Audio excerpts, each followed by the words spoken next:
K R ಮಾರ್ಕೆಟ್ನ flyover ಬಳಿ ಅಪಘಾತ ಸಂಭವಿಸಿದೆ ಅನ್ನುವಂತಹ ಮಾಹಿತಿ ಲಭ್ಯವಾಗ್ತಾ ಇದೆ. ಕೆಆರ್ ಮಾರ್ಕೆಟ್ ಫ್ಲೈಓವರ್ ಮೇಲೆ ಹಿಟ್ ಅಂಡ್ ರನ್ ಕೇಸ್ ಆಗಿದೆ. ಆಟೋಗೆ ಡಿಕ್ಕಿ ಹೊಡೆದಿದೆ ಇನ್ನೋವಾ ಕಾರು. ಅಪಘಾತದ ನಂತರ ಕಾರು ಚಾಲಕ ಅಲ್ಲಿಂದ ಎಸ್ಕೇಪ್ ಆಗಿದ್ದಾನೆ. ಡಿಕ್ಕಿ ಹೊಡೆದಂತಹ ರಭಸಕ್ಕೆ ಆಟೋ ಸಂಪೂರ್ಣವಾಗಿ ಜಖಂ ಆಗಿದೆ. ಆಟೋ ಚಾಲಕ ವಸೀಂ ಪಾಷಾಗೆ ಈ ವೇಳೆ ಕಾಲು ಮುರಿತ ಆಗಿದೆ. ಮೈಸೂರು ರಸ್ತೆ ಬಿಜಿಎಸ್ ಫ್ಲೈಓವರ್ ಮೇಲೆ ಈ ಘಟನೆ ನಡೆದಿರೋದು. ಕಾರು ಚಾಲಕನ ಪತ್ತೆಗೆ ಸದ್ಯ ಪೊಲೀಸರು ಮುಂದಾಗಿದ್ದಾರೆ. ಆಟೋ ಚಾಲಕ ವಸೀಂ ಪಾಷಾಗೆ ಈಗ ಈ ಘಟನೆಯಲ್ಲಿ ಕಾಲು ಮುರಿದಿದೆ. ಈಗ ಅವರನ್ನ ಆಸ್ಪತ್ರೆಗೂ ಸಹ ದಾಖಲು ಮಾಡಲಾಗಿದೆ. ನೀವು ಗಮನಿಸ್ತಾ ಇದ್ದೀರಾ, ಆಟೋ ಫುಲ್ ಸಂಪೂರ್ಣವಾಗಿ ನಜ್ಜುಗುಜ್ಜಾಗಿರೋದನ್ನ. ಇದು ಬಿಜಿಎಸ್ ಫ್ಲೈಓವರ್ ಕೆಆರ್ ಮಾರ್ಕೆಟ್ ಹತ್ರ ಇರೋದು. ಇಲ್ಲಿ ಇನೋವಾ ಕಾರು ಹಾಗೂ ಆಟೋ ಈ ನಡುವೆ ಅಪಘಾತ ಸಂಭವಿಸಿದೆ. ಇನ್ನು ಕಾರು ಡ್ರೈವರ್ ಅಲ್ಲಿ ಆಕ್ಸಿಡೆಂಟ್ ಮಾಡ್ತಿದ್ದ ಹಾಗೆ ಅಲ್ಲಿಂದ ಹಿಟ್ ಅಂಡ್ ರನ್ ಕೇಸ್ ಅಂದರೆ ಅಲ್ಲಿಂದ ಗುದ್ದುಬಿಟ್ಟು ಹಾಗೆ ಎಸ್ಕೇಪ್ ಆಗಿರೋದು. ಈಗ ಕಾರು ಚಾಲಕ ವಸೀಂ ಅವರಿಗೆ ಕಾಲು ಮುರಿದಿದೆ ಅನ್ನುವಂತಹ ಮಾಹಿತಿ ಸಿಗ್ತಾ ಇದೆ. ಸದ್ಯ ಅವರನ್ನು ಸಹ ಆಸ್ಪತ್ರೆಗೆ ದಾಖಲು ಮಾಡಲಾಗಿದೆ. ಇನ್ನು ಕಾರು ಚಾಲಕ ಯಾರು ಅಂತ ಪತ್ತೆ ಹಚ್ಚೋದ್ರಲ್ಲಿ ಪೊಲೀಸರು ನಿರತರಾಗಿದ್ದಾರೆ. ಕೆಆರ್ ಮಾರ್ಕೆಟ್ ಫ್ಲೈಓವರ್ ಮೇಲೆ ತಡರಾತ್ರಿ ಹಿಟ್ ಅಂಡ್ ರನ್ ಆಗಿರುವಂಥದ್ದು ಗಮನಿಸ್ತಾ ಇದ್ದೀರಿ. ಆಟೋ ಒಂದಕ್ಕೆ ಇನೋವಾ ಕಾರು ಗುದ್ದಿದಂಥ ಪರಿಣಾಮವಾಗಿ ಆಟೋ ಸಂಪೂರ್ಣವಾಗಿ ನುಜ್ಜುಗುಜ್ಜಾಗಿದೆ. ಘಟನೆ 1:30 ಸುಮಾರಿಗೆ ನಡೆದಿರುವಂಥದ್ದು. ಕೆಆರ್ ಮಾರ್ಕೆಟ್ನಿಂದ ಸ್ಯಾಟಲೈಟ್ ಬಸ್ ಸ್ಟಾಪ್ ಕಡೆಗೆ ಆಟೋ ಒಂದು ಹೋಗ್ತಾ ಇರುತ್ತೆ. ಇದೇ ಸಂದರ್ಭದಲ್ಲಿ ವೇಗವಾಗಿ ಬಂದಂಥ ಇನೋವಾ ಕಾರೊಂದು ಆಟೋಗೆ ಗುದ್ದಿದಂಥ ಪರಿಣಾಮವಾಗಿ ಸುಮಾರು ದೂರ ಆಟೋ ಬಂದು ಬಿದ್ದಿರುವಂಥದ್ದು. ಆಟೋ ಚಾಲಕರಿಗೂ ಕೂಡ ಗಂಭೀರವಾದಂಥ ಗಾಯಗಳಾಗಿದೆ, ಕಾಲು ಮುರಿದಿದೆ ಅಂತ ಕೂಡ ಹೇಳಲಾಗ್ತದೆ. ಸದ್ಯ ಸ್ಥಳೀಯರು ಆಟೋ ಚಾಲಕರನ್ನ ಆಸ್ಪತ್ರೆಗೆ ಸೇರಿಸುವಂಥ ಕೆಲಸವನ್ನ ಮಾಡಿದ್ದಾರೆ. ಬಟ್ ಅದೃಷ್ಟವಶಾತ್ ಅವರು ಪ್ರಾಣಾಪಾಯದಿಂದ ಪಾರಾಗಿದ್ದಾರೆ ಅಂತ ಹೇಳಲಾಗ್ತದೆ. ಬಟ್ ಆದರೆ ಘಟನೆ ಆದಂಥ ಸಂದರ್ಭದಲ್ಲಿ ಹೆಚ್ಚಿನ ವೆಹಿಕಲ್ಸ್ಗಳು ಇರಲಿಲ್ಲ. ಸೊ ಹಾಗಾಗಿ ಬೇರೆ ಅಪಘಾತ, ಬೇರೆ ಪ್ರಾಣಾಪಾಯಗಳು ತಪ್ಪಿದೆ. ಗಮನಿಸ್ತಾ ಇರ್ಬೋದು, ಕಾರು ಗುದ್ದಿರುವಂತಹ ಇನೋವಾ ಕಾರ್ ಏನಿತ್ತು ಅದರ ಮುಂಭಾಗದ ಲೈಟ್ ಏನಿದೆ, ಅದರ ಒಂದು ಭಾಗದ ಲೈಟ್ನ ಬಂಪರ್ ಏನಿತ್ತು, ಆ ಬಂಪರ್ ಕೂಡ ಈಗ ಕೆಳಭಾಗಕ್ಕೆ ಬಿದ್ದಿರುವಂಥದ್ದು.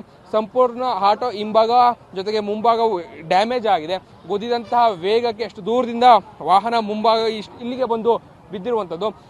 ಹೇಳುವಂಥ ಪ್ರಕಾರವಾಗಿ ಇನೋವಾ ಕಾರು ಅಂದರೆ ಪ್ರತ್ಯಕ್ಷದರ್ಶಿಗಳು ಹೇಳುವಂಥ ಪ್ರಕಾರವಾಗಿ ಇನೋವಾ ಕಾರು ವೇಗವಾಗಿ ಇದ್ದಂಥ ಕಾರಣಕ್ಕಾಗಿ ಈ ಅಪಘಾತ ಸಂಭವಿಸಿದೆ ಅಂತ ಹೇಳಲಾಗ್ತದೆ. ನನ್ನೊಟ್ಟಿಗೆ ಪ್ರತ್ಯಕ್ಷದರ್ಶಿ ಒಬ್ಬರಿದ್ದಾರೆ, ಮಾತನಾಡಿಸ್ತಾನೆ. ಸರ್, ಎಷ್ಟೊತ್ತಲ್ಲ ಆಗಿದ್ದು, ಏನಾಯ್ತು? ಈಗ ಒಂದು ಹಾಫ್ ಆನ್ ಅವರ್ ಆಗಿರ್ಬೋದು, 1:40 ಅಷ್ಟು ಟೈಮ್ ಇತ್ತು. ಆಲ್ಮೋಸ್ಟು ಅವರಿಬ್ಬರು ಇದ್ರು ಕಾರಲ್ಲಿ. ಅಲ್ಲಿಂದನೂ ಫುಲ್ ರ್ಯಾಶ್ ಆಗೇ ಬಂದರು. ಆಲ್ಮೋಸ್ಟು ಒಂದು 5-6 ಟೂ ವೀಲರ್ ಮಿಸ್ ಆಯಿತು. ಮುಂದೆ ಬಂದರು, ಅವ್ರ ಕಂಟ್ರೋಲ್ ಆಗಿಲ್ಲ. ಅವ್ರ ಕಂಟ್ರೋಲ್ ಬ್ಯಾಲೆನ್ಸ್ ಮಿಸ್ ಮಾಡಿ ಆ ಪೋಲಿಂದ ಹೊಡೆದ್ರು. ಹೆಚ್ಚು ಕಡಿಮೆ ಅಂದರೆ ಒಂದು 10 ಮೀಟರ್ಸ್ 20 ಮೀಟರ್ಸ್ ಗಾಡಿಗೆ ಇಲ್ಲಿವರೆಗೂ ಬಂದಿದೆ. ಗಾಡಿ ಫುಲ್ ಡೌನ್ ಆಗಿತ್ತು. ಪ್ಯಾಸೆಂಜರ್ಸ್ ಯಾರೂ ಇರಲಿಲ್ಲ. ಗಾಡಿ ಎತ್ತಿದ್ವಿ. ಗಾಡಿ ಎತ್ತಿದ್ಮೇಲೆ ಅವ್ರಿಗೆ ಏಟ್ ಆಗಿತ್ತು. ಕಾಲೆಲ್ಲ ಸ್ವಲ್ಪ ಏಟ್ ಆಗಿ ಫೇಸ್ ಎಲ್ಲ ಉಜ್ಜೋಗ್ಬಿಟ್ಟಿತ್ತು. ಇಷ್ಟಕ್ಕೆ ನಾವು ಆ ಗಾಡಿ ಅವ್ನಿಗೆ ಹಿಡಿಯೋಕ್ಕೆ ಪ್ರಯತ್ನ ಪಟ್ಟು ಆಗಿಲ್ಲ. ಅವನು ಅಲ್ಲಿ ಹೋಗ್ದ. ಇಬ್ಬರು ಫಾಲೋ ಮಾಡ್ಕೊಂಡೋಗಿ ಅದ್ರ ನಂಬರು ಎಲ್ಲ ನೋಟ್ ಮಾಡ್ಕೊಂಡು ಬಂದಿದ್ದಾರೆ. ಅವ್ರಿಗೆ ಹಾಸ್ಪಿಟ್ಲಿಗೆ ಕಳಿಸಿದ್ದಾರೆ. ಅವ್ನಿಗೆ ಇದೆಲ್ಲ ಕಟ್ಟಾಗಿ ಗಾಡಿದು ಅವ್ರಿಗೆ ಫುಲ್ ಲೇಟ್ ಆಗಿದೆ. ಹಾಸ್ಪಿಟಲ್ ಕಳಿಸಿದೀವಿ.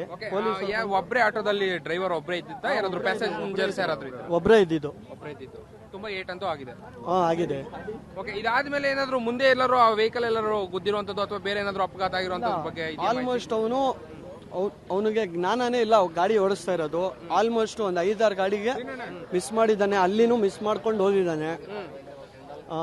ಹೆಚ್ಚು ಕಡಿಮೆ ಅಲ್ಲೂ ಒಂದು ಗಾಡಿಗೆ ಹೊಡೆದಿದ್ದಾನೆ ಅಂತ ಕೇಳಿಸಿದೀವಿ ಅಷ್ಟೇ. ಅದೇನು ಸತ್ಯ ಇದೆ ಏನು ಸುಳ್ಳಿದೆ ನಾವಂತೂ ನೋಡಿಲ್ಲ. ನಾವು ಈ ಸ್ಪಾಟಲ್ಲಿ ಇದ್ವಿ. ಅಲ್ಲಿ ಹೊಡೆದಿದ್ದಾನೆ ಅಂತ ಕೇಳಿದ್ವಿ. ಹಳೆಗುರದಲ್ಲಿ ಯಾರಿಗೋ ಹೊಡೆದಿದ್ದಾನೆ ಅಂತ ಕೇಳಿಸ್ಕೊಂಡ್ವಿ. ಹೊಡೆದಿದ್ದಾನೆ ಇಲ್ಲ ಅಂತ ಗೊತ್ತಿಲ್ಲ. ಇದು ಪ್ರತ್ಯಕ್ಷದರ್ಶಿಗಳ ಮತ್ತು ಸ್ಥಳಕ್ಕೆ ಪೊಲೀಸರು ಕೂಡ ಈಗ ಬಂದಿದ್ದಾರೆ. ಘಟನೆ ಏನಾಯ್ತು, ಯಾಕೆ, ಆತ ಯಾರು ಅಂದರೆ ಕಾರನ್ನ ಚಲಾಯಿಸ್ತಾ ಇದ್ದಂಥವ್ರು ಯಾರು ಅನ್ನುವಂತಹ ಪತ್ತೆಗೆ ಸದ್ಯ ಮುಂದಾಗಿರುವಂಥದ್ದು. ಬಟ್ ತಡರಾತ್ರಿ ವಾಹನ ಓಡಿಸುವಂಥ ಸಂದರ್ಭದಲ್ಲಿ ಹಿಟ್ ಅಂಡ್ ರನ್ ಆಗಿರುವಂಥ ಕಾರಣಕ್ಕಾಗಿ ಈ ಅಪಘಾತ ಸಂಭವಿಸಿದೆ. ಬಟ್ ಆದರೆ ಚಾಲಕ ಜಸ್ಟ್ ಮಿಸ್ ಪ್ರಾಣಾಪಾಯದಿಂದ ಪಾರಾಗಿದ್ದಾರೆ ಅಂತ ಹೇಳ್ಬೋದು. ಕ್ಯಾಮರಾ ಪರ್ಸನ್ ಸುಹಾಸ್ ಜೊತೆ ರಾಘು ಮರಿಸ್ವಾಮಿ, ಪಬ್ಲಿಕ್ ಟಿವಿ, ಬೆಂಗಳೂರು.